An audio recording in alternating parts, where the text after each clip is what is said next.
हंत सिद्ध सूरी उपाध्याय साधु सर्व अर्थ के प्रकाशी मांगलिक उपकारी है। तिनको स्वरूप जाने रागते भाई जो भक्ति काय को नवाई स्तुति को उचारी है। धन धन तिन ही ते काजे सब आजे भाई कर जोड़े बारे बारे वंदना हमारी है। मंगल कल्याण सुख ऐसो हम चाहते हैं। हो मेरी ऐसी दशा जैसी तुम धारी है। हो मेरी ऐसी दशा जैसी तुम धारी है। हो मेरी ऐसी दशा जैसी तुम धारी है। मुक्ति का मार्ग क्या है? मुक्ति चाहिए क्या? मुक्ति चाहिए हो तो उसके मार्ग की बात करें। हम बॉम्बे जाने के लिए स्टेशन पहुंच सकते हैं। बॉम्बे की ट्रेन में नहीं बैठ सकते। किसको चाहिए मुक्ति? मुक्ति की चर्चा चलती है तो बस लोग बातें कर लेते हैं, लेकिन जाना किसको है?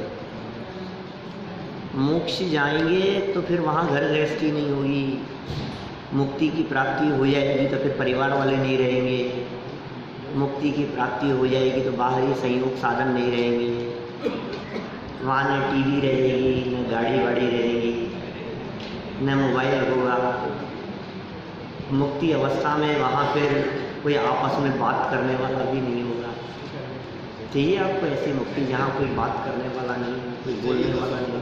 चाहिए तो सबको, लेकिन घूमने फिरने की फैसिलिटी नहीं होगी। और फिर ये भी माइनस पॉइंट दिखता है कि एक बार चले गए तो वापस बैक फुट पर आने की भी पोजीशन नहीं है। ऐसा नहीं हो कि कहीं वहाँ जाकर फंस जाएं हम।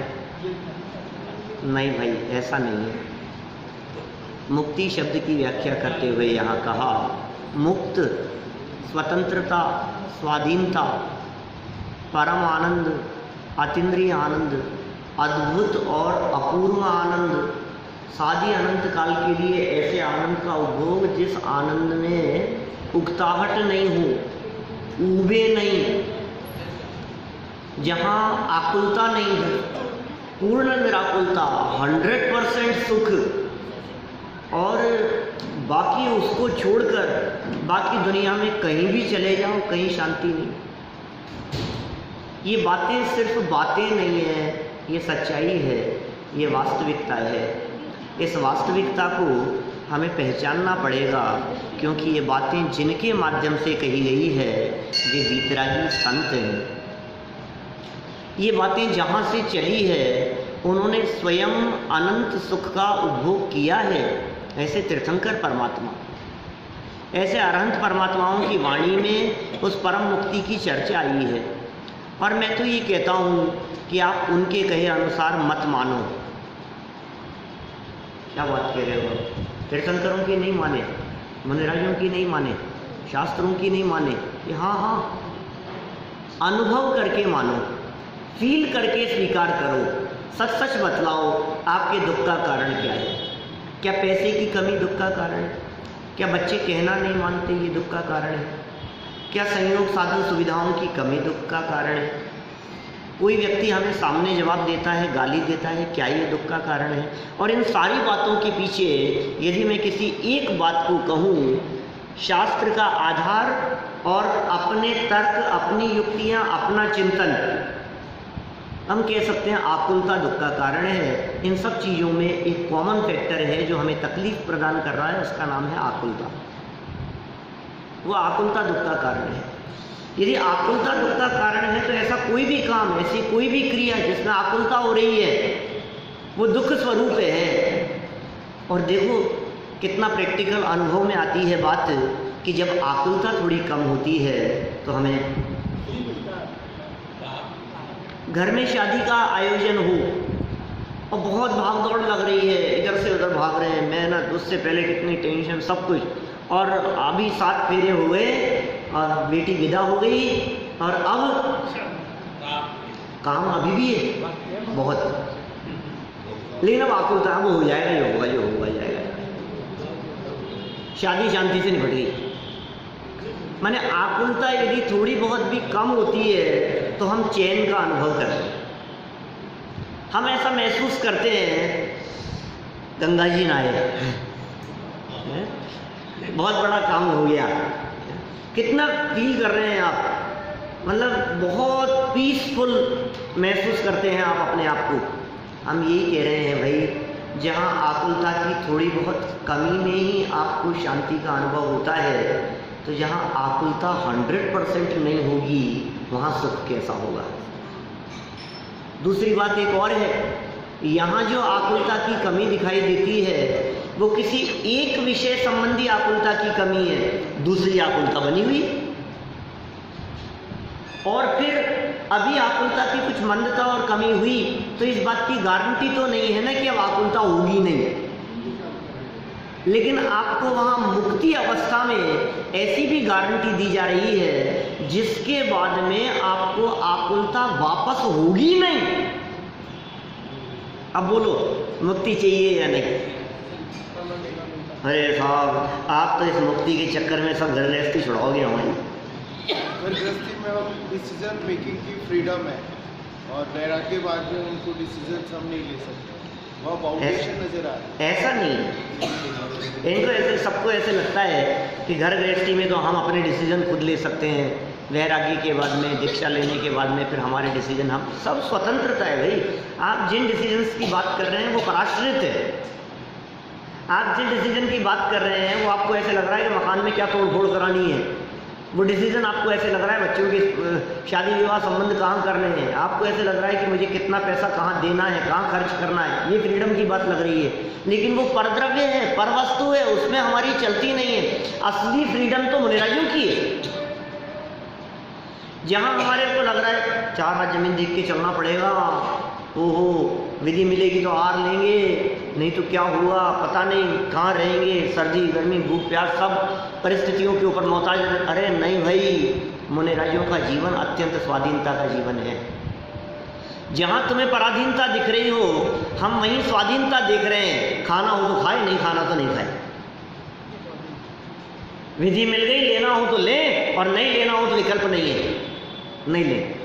ये स्वाधीनता है। जहाँ रुकना हो जहाँ रुके, जहाँ चलना हो वहाँ चले। कौन रोकने टोकने वाला, कौन रोके उनको, उनके ऊपर किसकी चलती है, ये स्वाधीनता है उनकी। डिपेंडेंसी तो रहती, कोई डिपेंडेंसी नहीं है, ना आहार के लिए डिपेंडेंसी है, ना विहार के लिए डिपेंडेंसी है। डिपेंडेंसी यदि माने अंदर में तो फिर दीक्षा की जरूरत नहीं, फिर तो आकुलता उत्पादक है। हमने मुनि दीक्षा इसलिए नहीं ली, यह देख करके नहीं ली कि हमारे रोटियों की व्यवस्था होगी। ये तो पहले से ही निश्चित है, कभी आहार नहीं भी मिलेगा। ये तो लेने से पहले सोचना चाहिए था ना कि कभी अंतराय भी होगा। ये तो लेने से पहले सोचना चाहिए था ना कि कभी विधि नहीं मिलेगी। ये तो लेने से पहले सोचना चाहिए था ना कि जब मैं नग्न दिगंबर रहूंगा तो सर्दी गर्मी भी होगी, तूफान भी आएगा। तो लेने से पहले सोचना चाहिए था। ये बात का काम नहीं है, ये डिसीजन तो पहले है। 22 परिश्रमों को सहने की परिस्थिति बनेगी, ये पहले सोचना पड़ेगा। अब भोजन की अधीनता, अरे आत्मा के अतीन्द्रिय आनंद का उपभोग करने वाले होते हैं, बाहरी भोजन में क्या दम है? बाहरी भोजन की परवाह नहीं होती। अरे बाहरी भोजन में तो दम कुछ नहीं है। ये तो जगत में पंचेंद्रिय विषय भोगों में फंसे हुए लोगों को दुकान पर जब ग्राहक बैठा हुआ होता है तो भोजन भूल जाता है। जब पैसे के आनंद की संभावना होती है तो भोजन छोड़ देता है। एक दिन भोजन नहीं करेंगे तो क्या फर्क पड़ गया, 5 लाख की कमाई दिख रही है। वो इसी समय आ रहा है, शाम का भोजन का समय है, लेकिन क्या करूं बोलो, तो छोड़ देता है भोजन। उसको भूख नहीं लगती, फिर ये नहीं लगता कि मैं भूखों मर गया, क्या फर्क पड़ गया है, क्योंकि वो रस दूसरा आ रहा है। अब जिनको आत्मा का स्वाद आ रहा, रस आ रहा, वो इस रस को चखें। मैं तो पंचेंद्रिय विषय भोगों वालों की बात कर रहा हूं। जगत में रचे पचे जीवों को भी भोजन की परवाह नहीं होती। तो जगत से अत्यंत निष्प्रह रहने वाली जिनकी वृत्ति है, जिनका जीवन इतना उत्कृष्ट है, जो क्षण क्षण में अंतर्मुख होकर के अतीन्द्रिय आनंद का रसास्वादन करते हैं, ऐसे मुनिराजों को भोजन कुछ नहीं,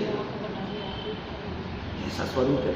ये मुक्ति, आप परवाह नहीं करें घर गृहस्थी का क्या होगा, आप विचार नहीं करें, विकल्प नहीं करें। जिन्हें घर गृहस्थी का विकल्प होता है वे मुनि नहीं बना करते, वे मोक्ष मार्ग पे कदम नहीं रखा करते। ज़्यादा तीव्र, हाँ, भूमिका अनुसार जब मोक्ष मार्ग शुरू होता है चौथे गुणस्थान में, तो घर गृहस्थी के विकल्प भी होते हैं। जब कुछ और आगे बढ़ते हैं पंचम गुणस्थान में, तब भी थोड़े बहुत विकल्प होते हैं, लेकिन जब भूमिका और आगे बढ़ जाती है तो फिर विकल्प नहीं होते कि साहब आप इस मुक्ति के मार्ग के चक्कर में सब चौपट कराओगे हमारा, आप कर क्या रहे हो, सब चौपट हो जाएगा, घर गृहस्थी बिगड़ जाएगी। लोग तो पहले ही कहते हैं वे लड़का हाथ से निकल गया, लोग तो पहले ही कहते हैं अरे यार इसको ज़्यादा मत लगाओ, ये तो छोड़ छाड़ करके निकल जाएगा, और आप यही बात कर रहे हो। नहीं भाई, अंतरंग श्रद्धान की बात है, बात तो अंदर श्रद्धा की है। जब अंदर में श्रद्धा मजबूत होती है तो ज्ञान सम्यक होता है, जब श्रद्धा और ज्ञान सम्यक होता है तो चारित्र निर्मल होता है। तो श्रद्धा, ज्ञान, चारित्र, इन तीनों की दिशा एक ही होगी, लेकिन ऐसा नहीं है कि श्रद्धा की दिशा इधर हो और ज्ञान इधर काम करे, श्रद्धा और ज्ञान एक तरफ चले और चारित्र इधर चले, ऐसा नहीं हो सकता है। घड़ी की 3 सुइयां है ना, 1 सेकंड की है, 1 मिनट की है, 1 घंटे की सुई है, ये तीनों सुइयों की दिशा एक ही है, चाल अलग अलग है। एक तेज चलती हुई दिखाई दे रही है, दूसरी चलती हुई दिखाई न देवे, कदाचित हिलती हुई दिख जावे, और तीसरी तो स्त्री दिखती है। लेकिन मैं आपसे पूछता हूं, चल रही है या नहीं चल रही है? परिवर्तन हो रहा है कि नहीं हो रहा है? हो रहा है, एक ही दिशा में हो रहा है, मोक्ष मार्ग की तरफ। श्रद्धा, ज्ञान, चारित्र का सम्यक परिणमन। ये बहुत सुंदर श्लोक कल इन्होंने यहाँ कहा था। मुक्ति का मार्ग क्या है? रत्नत्रय ही मुक्ति है, जगत से उदासीनता ही मुक्ति है। जगत के पदार्थों को देख करके भी उनकी तरफ आकर्षित नहीं होना ही मुक्ति है, यही मुक्ति का मार्ग है। एक बार एक तोता पकड़ने वाला व्यक्ति जंगल में तोते पकड़ा करता था। एक बार उसके हाथ में जावत तोता हाथ आ गया, पैरट, गुजराती में कहते पोपट, एक जाति होती है, बहुत छोटा था, वो पहचान गया ये वो जाति है जिस जाति के पैरट कुछ समय बाद बोलने लगते हैं, मनुष्यों जैसे बोलते हैं, बातें करते हैं, सवाल जवाब करते हैं, चर्चा करते हैं। बोले आज तो मज़ा आ गया, इसके बहुत अच्छे दाम मुझे मिलेंगे जब मैं इसे शहर में ले जाकर बेचूंगा। लेकिन जब वो शहर में ले गया बेचने के लिए तो किसी ने भी उसकी बात नहीं मानी, विश्वास नहीं किया। अभी तो बोल नहीं रहा है, अरे मैंने 2 महीने बाद बोलेगा, कोई ने नहीं सुनी उसकी बात। राजा के पास में गया तो राजा ने स्वीकार कर ली उसकी बात कि ठीक है मैं मानता हूँ, लेकिन तुम्हारे को मुंह मांगी रकम दूंगा, जितना तुम मांगोगे उतना दूंगा, लेकिन तुम्हें रोजाना राजमहल के चक्कर लगाने पड़ेंगे, सिपाही निगरानी रखेंगे तुम्हारे ऊपर, ऐसा नहीं हो कि तुम हमें धोखा दे करके चले जाओ। आज क्या मेरे को ज़िंदगी हो गई ये काम करते हुए कि ठीक है कोई बात नहीं। उसको रकम दी, उसको खूब पैसा दिया और तोते को राजा के यहाँ राज दरबार में पिंजरे में लटका दिया गया। मैंने 2 महीने बाद में बोलने लगा, मनुष्य जैसे बात करता था, हाय हेलो करता था, जय जिनेंद्र बोलता था, आते जाते चर्चा करता था, कुछ भी राजा भी उससे कोई बात होती थी तो करता रहता था, और क्या हाल चाल है, कैसे हो, गुड मॉर्निंग, और इस तरह की बातें खूब होती थी। एक दिन क्या हुआ, नगर में एक मुनिराज आए, तो राजा जैन थे। राजा को जब खबर लगी तो राजा भी मुनिराज के दर्शन करने के लिए, राजा को लगा मुनिराज के दर्शन करने के लिए चलना चाहिए, और ये खबर उस तोते को भी लगी। राजा जब जा रहे थे तो जाते हुए राजा से उस पैरट ने एक बात कही कि राजन मुनिराज के पास में जा रहे हो, सुनाए कि हाँ हाँ, कि एक प्रश्न मेरा भी पूछ लेना। ये क्या प्रश्न है? बोले मुक्ति का उपाय क्या है? मुक्ति का मार्ग क्या है, मुक्ति का उपाय क्या है, क्यों नहीं अवश्य पूछ लेंगे। राजन गए मुनिराज के पास में, मुनिराज बैठे हुए थे ध्यान अवस्था में, कुछ देर इंतजार किया, बैठे वहाँ ध्यान मुद्रा से उठे, जैसे ही निकले मुनिराज तो इन्होंने नमोस्तु कहा, उधर से आशीर्वाद दिया और फिर प्रश्न पूछ लिया कि हमारे यहाँ ऐसा ऐसे वो है और उसने ऐसा प्रश्न पूछा है। कोई जवाब नहीं दिया मुनिराज ने, प्रश्न सुना और कोई जवाब नहीं दिया। जहाँ बैठे थे मानो वहाँ से नीचे उतरे और लेट गए, हो सकता है शायद उनके आराम का समय हो गया हो। राजन ने सोचा कि कोई बात नहीं, जवाब नहीं दिया, वापस लौट करके आ गया। और वापस लौट करके जब आया तो आकर के उसने पूछा कि क्या हुआ, मेरे प्रश्न का कुछ जवाब। राजा ने पूरी बात बतला दी, वे ऐसा हुआ था और कुछ नहीं कहा, उधर ऐसे ऐसे उतर गए, लेट गए, कोई जवाब नहीं दिया उन्होंने। शायद हो सकता है उनके आराम का समय हो गया हो, कल जाऊंगा तो फिर पूछूंगा। इतना कह करके राजा अपने अंदर महल में चला गया। तोता साथ वो जहां पल्ले में झूल रहा था पिंजरे में, वहां से नीचे उतरा और नीचे उतरकर लेट गया। और जब वो तोता लेट गया क्या, तो सिपाहियों ने देखा कि ये तोता तो मर गया। क्या, उन्होंने राजा को बुलाया कि महाराज आपने क्या सुना दिया, तोता तो मर गया। और ये जानकर उन्होंने, सिपाहियों ने उस मरे हुए तोते को बाहर निकालने के लिए पिंजरा खोला और तोता तो उड़ गया। और उड़ते उड़ते उसने कहा, राजन मुनिराज ने मुक्ति का मार्ग बता दिया था, मैं तो समझ गया, आप समझे कि नहीं। सारी इच्छाओं की सजा। राजा भी समझ गया और मैं भी समझ गया, आप लोग समझे कि नहीं। अरे यदि संसार के पिंजरे में रहना है, इस जेल में रहना है, तो मुक्ति का उपाय ये है, रहते हुए भी ऐसे रहो जैसे नहीं रह रहे हैं। इच्छाओं से सो जाओ, सो जाओ इच्छाओं से, उनसे विरक्त हो जाओ, उनसे भिन्न हो जाओ, उनसे लिप्त मत हो। ऐसा लगे जैसे जगत से उदासीन है, ऐसा लगे जैसे जगत में रहते हुए भी जगत में नहीं रह रहे हैं। गे ही पे ग्रह में न रचें जो जलते भिन्न कमल है। गे ही पे ग्रह में न रचें जो जलते भिन्न कमल है। नगर नारी को प्यार यथा कादे में हेम अमल है। ऐसी दशा होती है सम्यक दृष्टि ज्ञानी जीवों की। भरत जी घर में ही वैरागी। क्या बात कर रहे हो आप, 6 खंड के राजपाट के बीच में रह रहे हैं और तुम कह रहे हो घर में ही वैरागी। जैसे कोई वैरागी होते हैं क्या?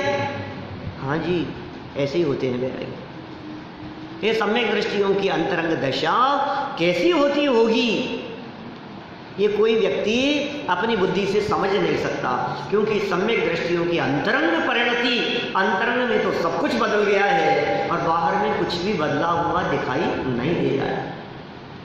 ऐसा स्वरूप है। इस सम्यक दर्शन की महिमा गाते हुए ये कह रहे हैं यहाँ अमृत चंद्र स्वामी, 21 नंबर का श्लोक कल हमने पढ़ा, तत्रादौ सम्यक्त्वम। सबसे पहले इस मुक्ति के मार्ग में सम्यक दर्शन की प्राप्ति करो, सबसे पहले सम्यक दर्शन की प्राप्ति करो। ये फर्स्ट स्टेप है मोक्ष के मार्ग का। बोले ज्ञान करें तो, बोले चारित्र करें तो, बोले तुम्हें करना हो जो करो, लेकिन ज्ञान और चारित्र सच्चे नहीं होते। सम्यक दर्शन के बिना, श्रद्धा मजबूत हुए बिना आपका ज्ञान भी सच्चा नहीं है और आपका आचरण भी सच्चा नहीं है। मैं आपसे कह रहा हूं, आपने किसी भी चीज का त्याग किया हो और अंदर में उसका भरोसा नहीं हो, तो वो त्याग सच्चा है? नहीं होगा कुछ भी। वो जो है ना अंजन चोर, क्या भरोसा था उसको, कट कट कट चीका काट दिया क्या? और वो जो था पहले वाला जो बार बार उतरना चढ़ रहा था, उसे भरोसा था या नहीं था? भरोसा नहीं था तो कर क्यों रहा था? कि कर तो रहा है, आया तो है, चीका लगा रखा है, नीचे तलवारें भाले लगे हुए हैं, तो खड़ा तो है, मंत्र भी बोल रहा है, लेकिन फिर डर रहा है, उतर रहा है, फिर दोबारा चढ़ रहा है, कोशिश कर रहा है, तो उसे भरोसा है या नहीं? भरोसा नहीं हो तो ऐसा काम क्यों करें? लेकिन फिर भी पक्का भरोसा नहीं है, काम तो भरोसे से होगा। श्रद्धा में कमी, श्रद्धा में कमी। इस श्रद्धा की सम्यकता ये मोक्ष मार्ग है। श्रद्धा के बिना ज्ञान और चारित्र सम्यक नहीं होते। देखो आप पेज नंबर 27, बात को आगे बढ़ाते हैं। क्या कह रहे हैं? बहुत सुंदर मार्मिक चर्चा है भाई। सब शास्त्रों में क्या बातें कही है, आगम में क्या बातें कही है। अब हम पढ़ना ही नहीं चाहे, हम स्वाध्याय ही नहीं करना चाहें, हम ग्रंथों के हाथ ही नहीं लगाना चाहें, हम ग्रंथों के पेज ही नहीं बदले, तो फिर क्या होगा? फिर तो बस जो मन में आ रहा है वो चल रहा है, मन गढ़ंत बातें चल रही।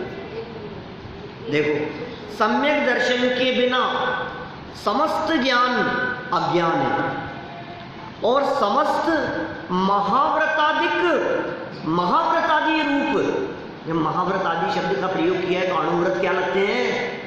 फिर तुम्हारे रात्रि भोजन का त्याग क्या लगता है?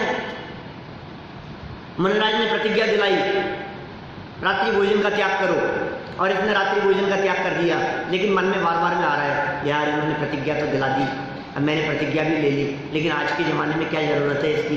इतनी लाइट है, इतनी रोशनी है, अब ले तो ली प्रतिज्ञा, अब देखो विश्वास काम नहीं कर रहा है इसका, भरोसा नहीं है, तो प्रतिज्ञा किस काम की? किसी काम की नहीं, कुछ कीमत नहीं है उस प्रतिज्ञा की। ये महाव्रतादि रूप शुभाचरण मिथ्या चारित्र रूप ही रहता है। इसलिए सम्यक दर्शन की कीमत समझकर, सम्यक दर्शन की वैल्यू समझकर, सम्यक दर्शन की इंपॉर्टेंस समझकर, हे भव्य जीव, हे भव्य प्राणी, सम्यक दर्शन प्राप्त करने का उपाय करो, प्रयत्न करो, प्रयास करो। ये पहला कदम। मोक्ष महल की प्रथम सीढ़ी कौन? सम्यक दर्शन। मैं नहीं कह रहा हूं, 200 साल पहले छेड़ाला और 1000 साल पहले अमृतचंद्राचार्य यहाँ प्रस्तुत है। मोक्ष महल की कौन सी सीढ़ी? पहली सीढ़ी। मोक्ष महल की प्रथम सीढ़ी सम्यक दर्शन। या बिन ज्ञान चरित्र, इसके बिना ज्ञान और चरित्र सम्यकता ना लहे, सच्चे नहीं होंगे। सो दर्शन, ऐसा सम्यक दर्शन, धारो भव्य पवित्र, हे भव्य जीव, उस पवित्र सम्यक दर्शन को अपने जीवन में धारण करो। अब प्रश्न ये खड़ा होता है, आखिर ये सम्यक दर्शन होगा कैसे? बोलो, ये सम्यक दर्शन होगा कैसे? आखिर सम्यक दर्शन की प्राप्ति हम करें कैसे? ये प्रश्न उठाया प्रवचनकार के सामने एक मुमुक्षु ने। यह सम्यक दर्शन प्राप्त कैसे होता है? बोलो, विधि बताओ सम्यक दर्शन प्राप्त करने की, प्रक्रिया बताओ। हम सबका प्रश्न है ना, क्या हर आत्मार्थी का प्रश्न है। और ये सम्यक दर्शन की कीमत महिमा तो बहुत सुनी है हमने, होगा कैसे ये बताओ। आप तो क्या करें? कितनी माला का जाप करें कि सम्यक दर्शन हो जाए? पहले विधि पढ़ लें तो फिर करेंगे चर्चा। क्या माला का जाप करना है कि तीर्थ वंदना करनी है, मंदिर में जाकर के बैठना है, क्या कि उपवास करने हैं, व्रतादिक का पालन करना है कि किस किस चीज़ का त्याग करना है, घर गृहस्थी छोड़नी है या नहीं छोड़नी है, ये जो भी काम है सब निर्णय करेंगे हम। सर्वप्रथम सम्यक दर्शन कैसे प्राप्त हो उसका उपाय, सर्वप्रथम तत्वाभ्यास से सप्त तत्व का यथार्थ स्वरूप समझने का। ओहो, क्या करें? सबसे पहले तत्वाभ्यास, पहला काम तत्वाभ्यास। अभी तत्वाभ्यास की चर्चा करो समाज में लोगों से मोक्ष मार्ग के लिए, तो कहें काहे का तत्वाभ्यास, काहे का जीव अजीवाश्रम वंदे यार, काहे का नहीं जाते हो। जैसे पहले तत्वाभ्यास, ये फर्स्ट स्टेप है। सर्वप्रथम तत्वाभ्यास से सप्त तत्व का यथार्थ स्वरूप समझने का। बोलो, उमा स्वामी आचार्य कह रहे हैं सम्यक दर्शन ज्ञान चारित्राणि मोक्ष मार्ग है, और तत्काल बाद में सम्यक दर्शन के बारे में कहते हैं तत्वार्थ श्रद्धानम सम्यक दर्शनम। तत्वार्थ श्रद्धानम सम्यक दर्शनम, तत्वार्थ की श्रद्धा का नाम सम्यक दर्शन है। तो इसका तथा पर पदार्थ और पर भावों में पर बुद्धि, ये पर पदार्थ हैं और ये राग द्वेष आदि पर भाव हैं, इनमें पर बुद्धि और उनसे भिन्न अपने आत्मा में आत्म बुद्धि पूर्वक अपने में अपनापन होने पर त्रिकालीय आत्मा के सन्मुख होकर आत्मानुभूति प्रयत्न करने का उद्यम करना ही सम्यक दर्शन प्राप्त करने का उपाय है। मतलब खाली किताबें पढ़ने से सम्यक दर्शन नहीं होगा, बिल्कुल नहीं होगा। किताब पढ़ने से सम्यक दर्शन नहीं होगा। इस धोखे में मत रहना कि हमने 2 किताब पढ़ ली, हमने 4 किताब पढ़ ली, हमने 40 किताबें पढ़ ली, हमने इतने ग्रंथ पढ़ लिए, अब तो सम्यक दर्शन हो जाएगा। बिल्कुल नहीं होगा, क्योंकि ज्ञान से तो ज्ञान होगा, और कोई व्यक्ति बाह्य आचरण से सम्यक दर्शन माने तो उससे भी नहीं होगा। न ज्ञान से श्रद्धान होता है, न आचरण से श्रद्धान होता है, श्रद्धा से श्रद्धा होती है। और उस श्रद्धा के लिए ये बात समझनी पड़ेगी कि मैं कौन हूं और पर कौन है, और पर भावों से अपनेपन की बुद्धि का त्याग किया। ये बहुत बड़ा काम है, साधारण नहीं है ये बात, अभ्यास की जरूरत है। जो काम जैसे होता है उसकी जो विधि होगी उस विधि से ही काम होगा। भाई कितने लड्डू खाऊं कि रसगुल्ले का स्वाद आ जाए? लड्डू खाने से नहीं आएगा। अच्छा, मक्खन बड़े खाने से तो रसगुल्ले का स्वाद आ जाएगा। तो आपके जयपुर के घेवर पीनी खाने से तो रसगुल्ले का स्वाद आ जाएगा। क्या करें बोलो? नहीं साहब, तो रसगुल्ले का स्वाद लेने के लिए क्या करूं? मैं तो 3 माला का जाप कर रहा हूं।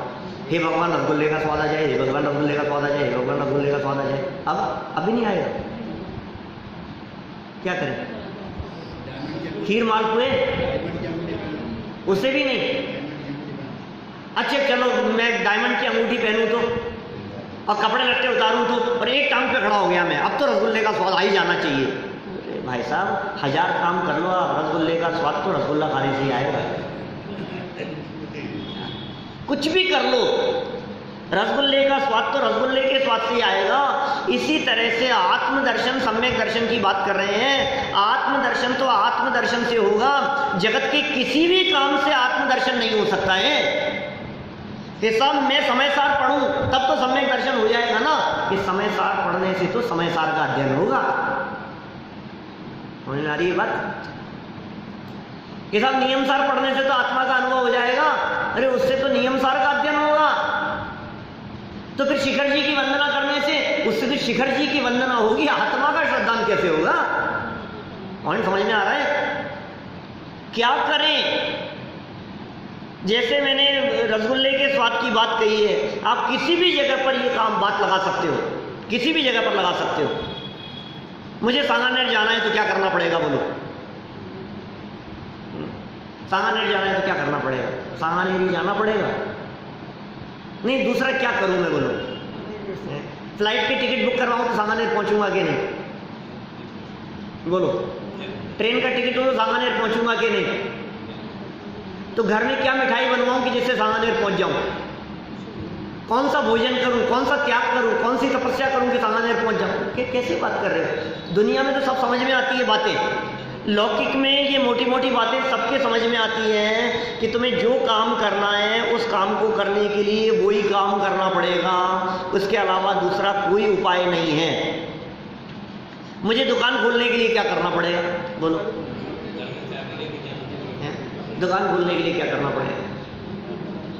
भगवान के सामने बैठूं मैं, हे भगवान मेरी दुकान खुल जाए, हे भगवान दुकान खुल जाए, तो क्या होगा? देखो, लौकिक में सबको समझ में आ रही है सारी बातें। अब जब सम्यक दर्शन की चर्चा चलती है तो ये कहता 3 उपवास कर ले, तेला कर ले, सम्यक दर्शन हो जाएगा। अरे उपवास से तो उपवास होगा यार, यहाँ नहीं समझ में आ रही है बात। दशलक्षण जी के 10 दिन के उपवास किए तो सम्यक दर्शन होगा कि नहीं होगा? कैसे हो जाएगा? इतनी मोटी मोटी बात समझ में नहीं आ रही है। कि गुलाब जामुन खाने से रसगुल्ले का स्वाद नहीं आता है, ये साहब ये तो समझ में आ रही है, तो फिर यहाँ क्यों नहीं लगा रहा है?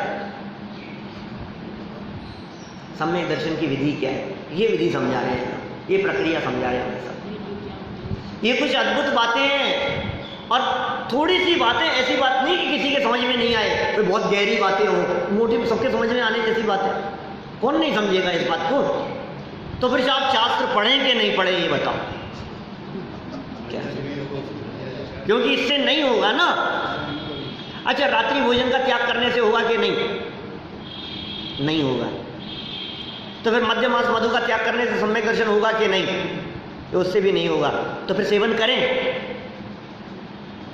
अरे जब हम कह रहे हैं उसके त्याग से ही नहीं होगा, तो सेवन से कैसे हो जाएगा? तो ये डेढ़ अकल क्यों लगाई तूने कि मुझे रात्रि भोजन करने की प्रेरणा दे रहे हैं? ये तो सदाचार है, ये तो श्रावकाचार है क्या? ये तो जैनाचार है, ये तो जैनत्व का आचरण है, उसका तो पालन होना ही चाहिए। लेकिन ये कर लिया तो काम हो गया, इस धोखे में मत रहना। सम्यक दर्शन होगा तो उसके पहले रात्रि भोजन आदि का भी त्याग होगा, मध्य मास मधु आदि का भी त्याग होगा, अनीति अन्याय अभक्ष भी जीवन में नहीं होगा, ये मोटे मोटे पाप सप्त व्यसनादि भी जीवन में नहीं होंगे। ये सारी बातें तो होंगी, लेकिन इतना सब कर लिया तो कोई व्यक्ति समझे कि सम्यक दर्शन नहीं। भाई तत्वार्थ श्रद्धान है या नहीं है, तत्वों को जानता है या नहीं, तत्वाभ्यास करता है या नहीं, तुझे जीव अजीव आश्रम बंध संवर निर्जरा मोक्ष की खबर है या नहीं, फिर इन 7 तत्वों में मैं कौन हूं ये बता। 7 में से मैं कौन हूं? मैं मोक्ष हूं, मैं संवर निर्जरा हूं, मैं आश्रम बंध हूं, मैं अजीव तत्व, मैं तो जीव तत्व हूं ना। यदि मैं जीव तत्व हूं तो अजीव से भिन्न हूं, न केवल अजीव से भिन्न हूं, आश्रम से भी भिन्न हूं, क्योंकि वो तत्व अलग है और जीव तत्व अलग है। आश्रम का मतलब क्या है? राग द्वेष आदि विकारी भाव। ये शुद्ध आत्मा की बात चल रही है। आश्रम तत्व राग द्वेष आदि विकारी भावों का नाम है, और जीव तत्व वो तत्व है जिस जीव तत्व में आश्रम तत्व नहीं है। जीव तत्व वो तत्व है जिस जीव तत्व में संवर और निर्जरा तत्व भी नहीं है। जीव तत्व वो तत्व है जिसमें मोक्ष तत्व भी नहीं है। क्योंकि जीव तत्व, यदि आपने जीव में मुक्ति मानी, यदि आपने जीव में संवर निर्जरा समझ लिया, जीवत्व में उसे मिला लिया, तो आपने 7 तत्वों को एक दूसरे में मिक्स कर दिया, खिचड़ी कर दिया। भिन्न भिन्न पहचानो तो सही। तत्वाभ्यास करो, बैठ करके चिंतन करो, शांत चित्त से बैठकर हाथ पे हाथ धर के आंखें बंद करके विचार करो, मैं हूं कौन, मैं कौन हूं वाले पाठ में भी हमने बात कही थी। ये विधि है, ये तत्वाभ्यास, ये पर पदार्थों में परत्व बुद्धि और अपने में अपनापन। अपने स्वरूप को जानेगा ही नहीं तो अपने में अपनापन क्या करेगा? हमने कहा नहीं साहब हमें शास्त्र वास्त्र नहीं पढ़ने, हमें तो बस आपने सम्यक दर्शन की परिभाषा बतलाओ। आपने कहा ना अपने में अपनापन, अरे हमें अपने में बहुत अपनापन है। तो ये जहां हाथ लगा रहे हैं ना, यही तो मैं नहीं हूं। ये बात तुम्हें गुरुओं के उपदेश से सुननी पड़ेगी, ये बात वितरागी संतों के निर्देशन में चल करके सीखोगे, ये बात आगम के आधार से पढ़ोगे समझोगे तो बात समझ में आएगी। और समझ में आ रहा है? इसलिए गुरुओं की शरण में जाना, इसलिए शास्त्रों की शरण में आना, इसलिए शास्त्राभ्यास करना, जिससे कि हमें ये पता लग सके कि शास्त्र पढ़ने का नाम सम्यक दर्शन नहीं है। ये कैसे पता लगेगा? ये शास्त्र पढ़ने से पता लगेगा। समझ में आ रही है बात? जिसका बाह्य जीवन उत्कृष्ट होगा उस जीव को परिणाम आएगा ये पढ़ने का। आप किसी शराबी कबाबी को पढ़ने की बात कहो तो उसको भाव ही नहीं आते, तो फिर आप कहोगे साहब इससे क्या संबंध है? अरे संबंध कैसे नहीं है? तेरा मन नहीं लगता है, तेरे उपयोग की स्थिरता के लिए, उपयोग की एकाग्रता के लिए ये बाह्य आचरण भी जरूरी है। लेकिन ये बाह्य आचरण जड़ की क्रिया है, ये समझ लेना, ये मुझसे भिन्न है। ये बात समझ में आएगी यहाँ। सम्यक दर्शन त्रिकाली आत्मा के सन्मुख होकर आत्मानुभूति प्राप्त करने का उद्यम, ये उपाय है। आत्मा त्रिकाली मतलब तीनों काल है। आत्मा मतलब आत्मा की जो चर्चा है, ये आत्मा का विशेषण दिया, त्रिकाली आत्मा, भूतकाल, वर्तमान काल और भविष्य काल। ऐसा नहीं है कि मेरा अभी जन्म हुआ हो 45 साल पहले, 42 साल पहले, 40 साल पहले, ये मेरा जन्म हुआ है, ऐसा नहीं, और मैं मर जाऊंगा 10-20 साल में, ऐसा नहीं। मैं भूतकाल में भी था कि कब से, अनादि से, मैं वर्तमान में भी हूँ और मैं भविष्य में भी सदाकाल रहने वाला हूँ। इसका नाम है त्रिकाली। तीनों कालों में जिसका अस्तित्व है वो है त्रिकाली, ये त्रिकाली आत्मा। एक बात ये आत्मा जब मरती नहीं है, जीती नहीं है, होती नहीं है, ये जनसंख्या कैसे बढ़ रही, घट रही है? नहीं बढ़ रही, घट रही है। आपको तो जनसंख्या मनुष्यों की गिनते हो आप। आपके घर में जो चींटियां, मक्खी, मच्छर है, उनकी भी गिनती है क्या? जीव तो वे भी है ना, अवस्थाएं तो बदलती है। मक्खी, मच्छर, कीड़े मकोड़े मनुष्य हो जाते हैं, मनुष्य मर करके त्रियंश में चले जाते हैं, नरक में चले जाते हैं, वहाँ से यहाँ आ जाते हैं, यहाँ से वहाँ चले जाते हैं। तो अपने को लगता है कि जनसंख्या बढ़ रही है, कहीं घट रही है। लाखों लोग एक साथ मरते हैं, ट्रेन एक्सीडेंट होते हैं, भूकंप आते हैं, बाढ़ आते हैं, हजारों मनुष्य भी मरते हुए दिखाई देते हैं। तो ये जो संख्या आपको दिखाई दे रही है, ये संख्या अपने एरिया की बात है। जो आपको बढ़ती हुई दिखाई दे रही है ना, आज हिंदुस्तान में 125 करोड़ हो गए, तो आपको जो ऐसा दिखाई दे रहा है, ये सब जीव नहीं बढ़ रहे हैं। कोई भी जीव, कोई भी आत्मा ये नई उत्पन्न नहीं होती है। चलो, सम्यक दर्शन के संदर्भ में थोड़ी बहुत बात कही है भाई, हम तो कई दिनों तक चर्चा करें सम्यक दर्शन की, ऐसा विषय है। या भी ज्ञान चरित्रा सम्यकता ना लहे, इसलिए सम्यक दर्शन की कीमत। इसके बिना ज्ञान और चारित्र सम्यक नहीं होते, सम्यक दर्शन के बिना। ये पहली सीढ़ी है, ये पहला कदम है। और सुनो, मोक्ष मार्ग के पहले कदम का मतलब समझते हो आप? धर्म की शुरुआत। मोक्ष मार्ग के पहले कदम का नाम है धर्म की शुरुआत, स्टार्टिंग पॉइंट। धर्म कहाँ से शुरू होगा कि सारा नमोकार मंत्र सीखो। धर्म कहाँ से शुरू होगा कि मंदिर आया करो। धर्म कहाँ से शुरू होगा कि कम से कम अष्टमी चतुर्दशी को एक टाइम खाया करो। धर्म कहाँ से शुरू होगा बताओ? सम्यक दर्शन से। ये फर्स्ट स्टेप है। इसके बिना आपका ज्ञान, इसके बिना आपका आचरण, इसके बिना चारित्र। खूब पढ़ लो, पोथी पढ़ भावया पंडित भयान कोय, और 2.5 आखर आत्म के पढ़े सो ज्ञानी होए। वो ज्ञानी खूब पढ़ा हमने, ये पढ़ लिया, वो पढ़ लिया, घुमरसार पढ़ लिया, समयसार पढ़ लिया। अरे कंठस्थ है साहब, आप नाम बोलो और हम गाथा सुनाते हैं। 2.5 अक्षर पढ़े कि नहीं? आत्मा को पढ़ाया नहीं, आत्मा को जाना नहीं। सबको तो जाना, निज को न जाना, कैसा ज्ञान धारी तूने आपा न पहचाना।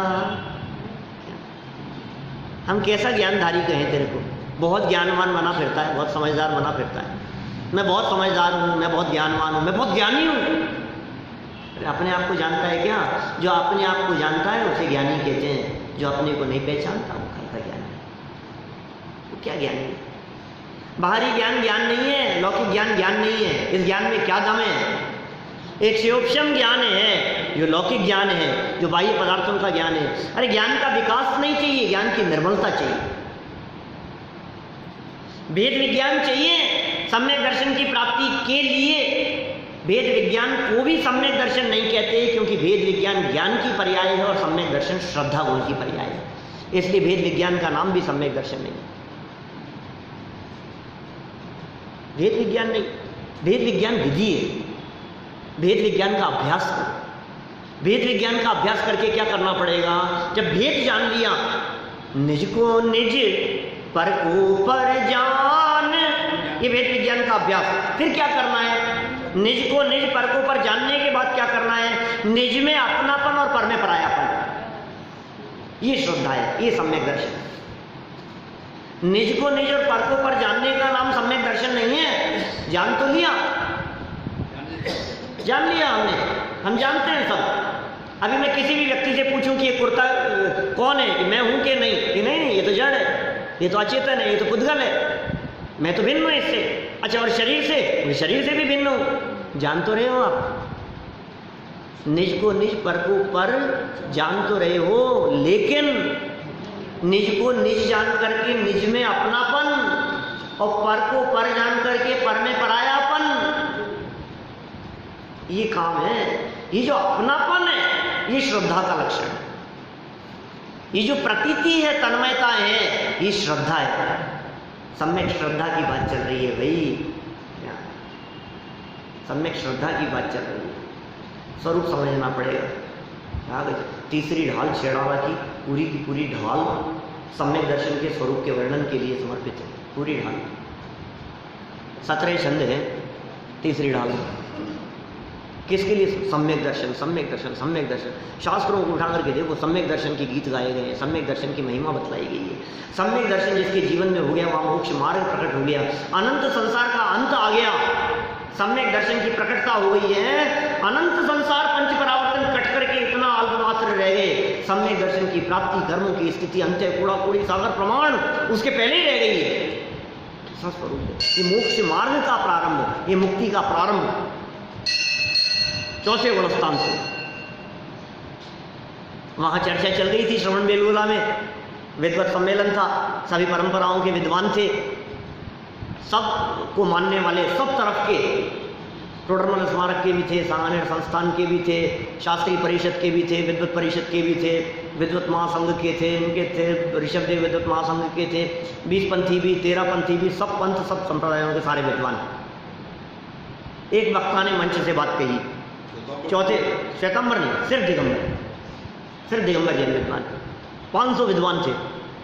एक वक्ता ने मंच से बात कही, चौथे गुणस्थान से सम्यक दर्शन होता है, मोक्ष मार्ग शुरू होता है। अब कुछ लोगों ने प्रश्न खड़े कर दिए। कुछ विद्वान हैं हमारे सांगानेर से, वो खड़े हो गए, चौथे गुणस्थान से कैसे मोक्ष मार्ग शुरू हो जाता है? नहीं होता, चौथे से नहीं होता मोक्ष मार्ग शुरू। ऐसी कुछ बातें कहने लगे, हम तो कुछ नहीं बोले। तो एक बहुत अच्छे बुजुर्ग विद्वान हैं शिवचरण लाल जी मैनपुरी के हैं। शिवचरण लाल जी ज्ञानमती माता जी के बहुत खास हैं, अच्छे भक्त हैं उनके, ऋषभदेव विद्वत महासंघ के हैं, और सब जितने विद्वान थे सब में वयोवृद्ध विद्वान, और सब उन्होंने कहा क्या बात करते हो, तो समझता नहीं है ये जो बालक जो प्रश्न कर रहा है, देखो इतनी सी समझ नहीं है, ये चौथे गुणस्थान से नहीं मान रहा है। शास्त्रीय परिषद के भी अध्यक्ष थे श्रेयांश कुमार जी बड़ौत, उन्होंने कही चौथे गुणस्थान से सम्यक दर्शन होता है, कोई दिक्कत नहीं है, कई शास्त्रों के प्रमाण दिए, मानने को मजबूर किए। तो शिवचरण लाल जी क्या बोलते हैं मैनपुरी वाले, उन्होंने गजब की बात कही। उन्होंने कही मोक्ष मार्ग की शुरुआत पहले गुणस्थान से होती है। पूरी सभा में सन्नाटा छा गया। मोक्ष मार्ग की शुरुआत पहले गुणस्थान से होती है। मैं कहा यार ये पंडित जी क्या बोल रहे हैं, ये कैसी बात कर रहे हैं, पहले गुणस्थान से मोक्ष मार्ग का प्रारंभ होता है, यहाँ तो चौथे से मानने को तैयार नहीं है, तो पहले की बात कर रहे हो। तो उन्होंने कहा पहले से होता है, और बात उन्होंने सिद्ध की कि सुनो हम आपसे पूछते हैं, करण लब्धि के काल में कर्मों की स्थिति अंत्य कोड़ा कोड़ी सागर प्रमाण रह जाती है क्या?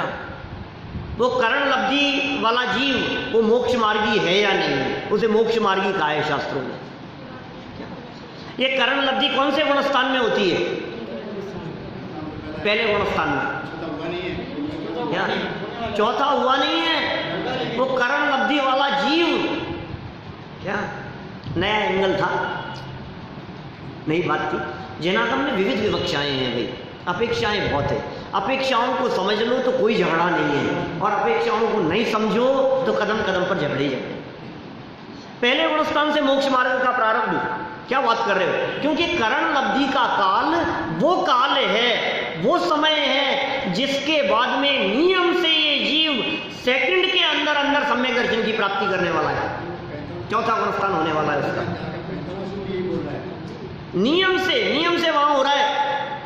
और करण लब्धि वाला आधेकरण, अपूर्वकरण, अनिवृत्तिकरण की प्राप्ति के बाद उसके अंतिम समय, अरे अब सम्यक दर्शन, चौथा गुणस्थान। तो चौथा नहीं, वो करण लब्धि कौन सा गुणस्थान है ये बतलाओ। बोले पहला गुणस्थान है, तो मोक्ष मार्ग है या नहीं है?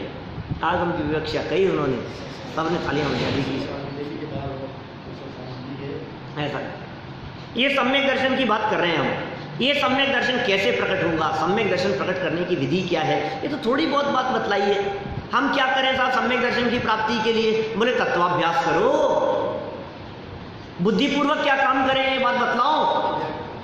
बुद्धिपूर्वक तत्वाभ्यास करो, बुद्धिपूर्वक अपने स्वरूप को जानने का प्रयास करो, बुद्धिपूर्वक अपने में अपनापन लाने का प्रयास करो, बुद्धिपूर्वक शास्त्रों के आधार से, जनवाणी के आधार से, आगम के आधार से आप ये जानो, आगम के आधार से आत्मा का स्वरूप क्या है, मेरा स्वरूप क्या है, मैं कौन हूँ, मुझ में कौन से गुण हैं, अपने लक्षण को जानो, अपने लक्षण से अपने आप को पहचानने का प्रयास करो, अपनी शक्तियों को जानो, अपने स्वरूप को जानो।